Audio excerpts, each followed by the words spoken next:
हिंदू सनातन धर्म को अब विधर्मियों से इस समय खतरा नहीं है, अंदर के ही लोग हैं जो हिंदू धर्म को समाप्त करना चाहते हैं। यूपी के प्रयागराज में माघ मेले के दौरान विवादों में रहे स्वामी अभिमुक्तेश्वरानंद सरस्वती की मुश्किलें एक बार फिर बढ़ती नजर आ रही हैं।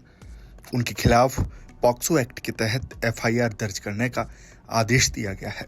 प्रयागराज के पॉक्सो कोर्ट के स्पेशल जज ने बीएनएस की धारा 173(4) के तहत दाखिल अर्जी को मंजूर करते हुए जोशी थाना पुलिस को मामला दर्ज करने के निर्देश दिए हैं। अदालत के आदेश के बाद स्वामी अभिमुक्तेश्वरानंद सरस्वती के साथ साथ उनके शिष्य स्वामी मुकुंदानंद गिरी के खिलाफ भी एफआईआर दर्ज की जाएगी।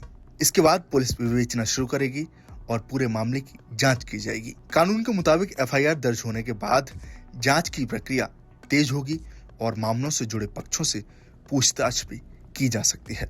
ऐसे में आने वाले दिनों में ये मामला और तूल पकड़ सकता है। फिलहाल एफआईआर के आदेश के बाद स्वामी अभिमुक्तेश्वरानंद सरस्वती ने आरोपों को सिरे से खारिज किया है। उन्होंने कहा कि उन पर लगाए गए सभी आरोप पूरी तरह से फर्जी और मनगढ़ंत हैं। उन्होंने अदालत से अपील की कि मामले में लंबा समय न लगाया जाए और जल्द से जल्द निष्पक्ष सुनवाई की जाए। उन्होंने ये भी कहा कि आरोप लगाने वाला व्यक्ति खुद हिस्ट्री शीटर है और उसका नाम कई मामलों में दर्ज है।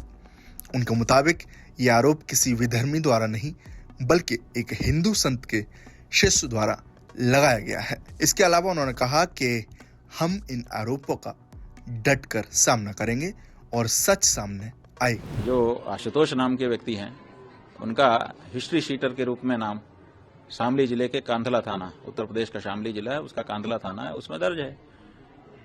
और बहुत सारे लोग ऐसे हैं जो भुक्तभोगी हैं, जो कह रहे हैं हमारे ऊपर इन्होंने झूठा केस किया, हमारे ऊपर इन्होंने झूठा केस किया। इनकी ये प्रवृत्ति ही है, झूठा केस दर्ज करना और उगाही करना, लोगों को परेशान करना। इसी से इनका परिवार चल रहा है। ऐसे लोगों को रामभद्राचार्य, जो अपने आप को जगत गुरु कहते हैं, वो चेला बनाते हैं और चेला बना करके शंकराचार्य, जो सनातन धर्म का सर्वोच्च गुरु है, उसके ऊपर आरोप लगवाते हैं। तो ये जो हमारे ऊपर आक्षेप लगाया गया है, किसी विधर्मी के द्वारा नहीं लगाया गया है, ये अपने आप को जगत गुरु कहने वाले के चेले के द्वारा लगाया गया है। इसका मतलब क्या है? इसका मतलब है कि हिंदू सनातन धर्म को अब विधर्मियों से इस समय खतरा नहीं है, अंदर के ही लोग हैं जो हिंदू धर्म को समाप्त करना चाहते हैं। अब आपको बताते हैं आशुतोष ब्रह्मचारी के बारे में, जिन्होंने ये आरोप लगाया है। तो आशुतोष ब्रह्मचारी, जिन्हें शाकुंभरी पीठाधीश्वर भी बताया जाता है, वे जगत गुरु रामभद्राचार्य के शिष्य भी कहे जाते हैं। उनका जन्म उत्तर प्रदेश के शामली जिले में एक ब्राह्मण परिवार में हुआ था। उनके पिता रोडवेज बस में कंडक्टर थे।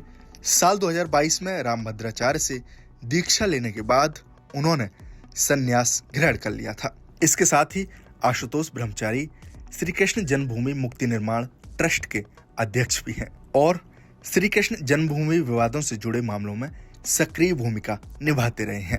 वे समय समय पर इस मुद्दे को लेकर सार्वजनिक बयान भी देते हैं। रिपोर्ट्स के मुताबिक आशुतोष ब्रह्मचारी का आरोप है कि स्वामी अभिमुक्तेश्वरानंद सरस्वती के आश्रम में नाबालिग बच्चों के साथ यौन शोषण होता था। उन्होंने इस संबंध में अदालत को एक सीडी सौंपने का भी दावा किया है, जिसमें कथित तौर पर साक्ष्य मौजूद होने की बात कही गई है।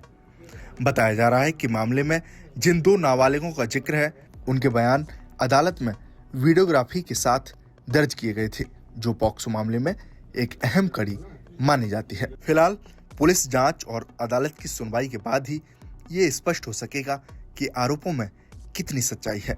दोनों पक्षों के दावों के बीच अब सभी की नजर जांच टीमों और न्यायालय की आगे की कार्रवाई पर टिकी है। आपकी इस खबर पर क्या राय है, हमें कमेंट बॉक्स में जरूर बताएं। साथ ही हमारे इस चैनल को सब्सक्राइब करना न भूलें। शुक्रिया। भारत बज़ लाइव, हर खबर में भारत।